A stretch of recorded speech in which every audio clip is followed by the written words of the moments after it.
Inona ary ny zavatra tena hoe mahazava-dehibe rehefa tena hoe matotra tsara ny mpanolontsaina teknika ary maty hanina?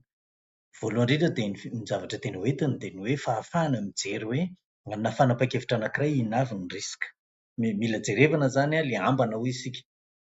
Faharoa, misy zavatra tsy hita mihitsy rehefa miady hevitra ao dia samy mafana fo, dia ny sasany moa any amin'ny politika, ny sasany efa fijery hafa mety manana tombotsoa hafa koa na samy mpanolontsaina teknika aza, dia misy lafiny tsy voajery, misy zoro tsy voajery, iny ilay hoe angle mort.